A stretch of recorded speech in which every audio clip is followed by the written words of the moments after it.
The Black Panthers are recruiting criminals and hoodlums and encouraging them to engage in a broad range of terrorist activities.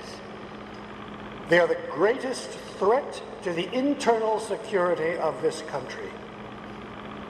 We want to make it clear to black youth that if they want to be revolutionaries, they will be dead revolutionaries.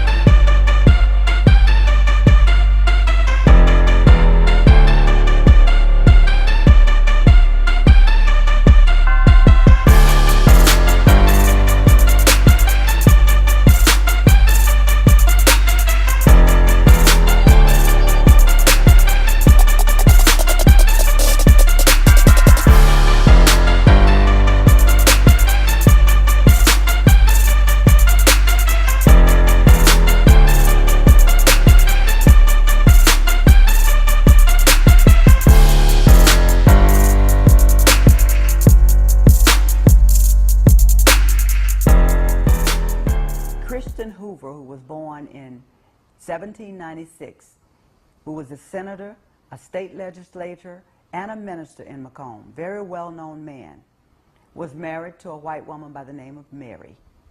He had a son. He had two sons. We're going to talk about the two sons that connected to my family. He had a son by the name of William Hoover, who was born in 1832, and he had a son by the name of Christian, who he named after himself, but his nickname was Kit. Christian Kit, who was born in 1840, and he had Emily, who is my great-great-grandmother, who was born in 1840 by his slave that he owned. Elizabeth, who was born in 1814. Christian and William came from the white wife. Emily came from the slave.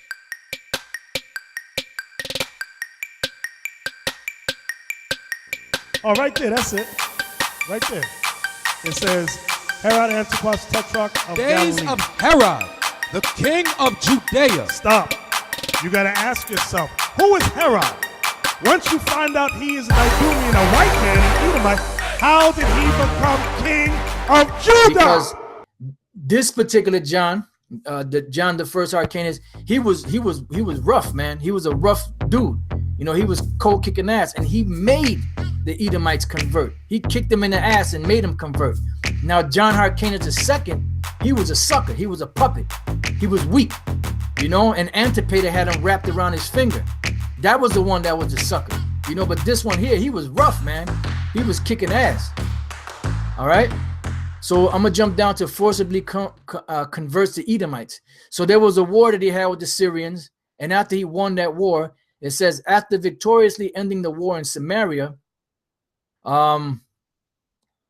it says he proceeded to subdue the Edomites. Subdued is to put under your rule. So if you subduing somebody, you putting them under your rule. That's harsh. You ain't gonna be nice and tell them, look, you know, you can come and join us. You know, nah, you subdue somebody, you putting hell on them. Now, when we look up Herod, his line began with Antipater. Okay, so now these are all Edomites. You see at the top, very top, it says Antipater. I'm sorry. Herod's father. He became the father of Herod the Great. The father of Herod, or he was the beginning of the Herodian dynasty. He gained favor from Mark Antony, from Julius Caesar, and different other Roman senators and emperors, and he was able to manipulate power and set up his sons as governors in the land of Israel. See? It says, in this, Hyrcanus allowed his zeal for the Jewish cause to lead him to take a step which later wrought harm, for to the Edomites belonged the family of the Herodians, who were to bring about the ruin of the Hasmoneans. And that's exactly what happened. Once the Herod got in power, that's when all hell broke loose, so to speak, and they gained power and the kingship.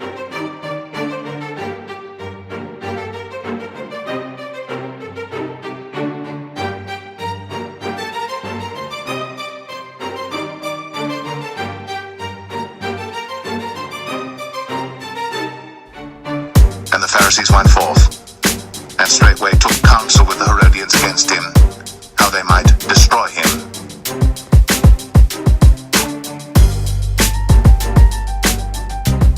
And they brought the mulattoes in, Anthony, the homosexual mulattoes, first starting with Anthony, I forget his name, and then this mulatto, Adrian Fenty.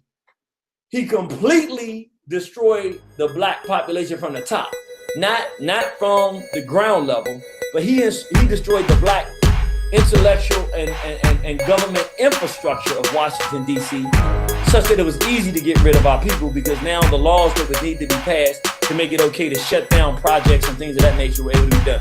Let me give you an idea of what he did. Here's Adrian Fenty comes in, the police chief, Brother Ramses. You know, dude, we just had an out for black people like that. Who did they replace it with? Kathy Lanier. Then you had the fire chief, was a black man. Who did they replace it with? White male here. School superintendent, black man. Who did they replace it with? Asian female. None of which of these whites or Asiatics were more competent than the black people that were in office. Why was it done? Because the mulattoes come in, and even the whites would have came in, wouldn't have went this strong. But the mulatto is white plus. They hate black people plus. They want to prove to their white parent how much they're willing to go the extra mile to destroy black people. Here's a prime, living, real-time example, so that, all right? Whom they would help to a kingdom, those reigned, and whom again they displaced. That's it. Remember, Rome set Herod up over Judah. Rome did that. Rome did that. I know it hurts some feelings, but we got to start talking. Brothers and sisters, for people who don't know about Washington, D.C. and why black people love Marion Barry, let me just give you a very brief description of who this man was so you'll understand. He had some problems with drugs. He said, why do you support a man? When that man came into power, Washington, D.C. administration was owned, running, controlled by white folks. Marion Barry became mayor and said 33% of every dollar that goes to a contractor goes to a black person. Marion Barry said, from 13 to 21, if you're 13 to 21 years old, you are absolutely, positively guaranteed a job. That's why you got countless thousands of black people who grew up in Washington, D.C. that are in professional jobs now and have made it because we were able to stay off the main streets of Washington, D.C.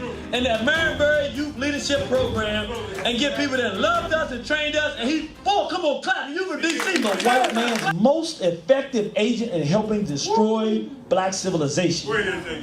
That's powerful. He didn't say they helped. He's saying they have been the most effective assistant to the European.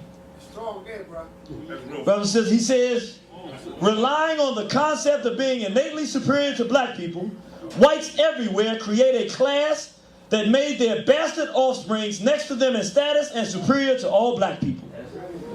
Don't talk about Barack. No, we ain't gonna talk about Barack. It ain't gonna go like that. I know, so I gotta trick you sometimes. Sometimes you think it's going one way, but I ain't going the way you think I'm going. I ain't going where you think I might be, because y'all look at me, don't do that.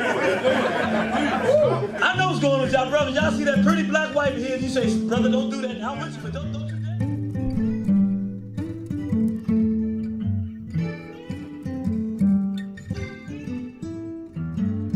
The southern night is full of stars, great big yellow stars. Oh, sweet as earth, thus dark bodies give sweet birth to little yellow bastard boys.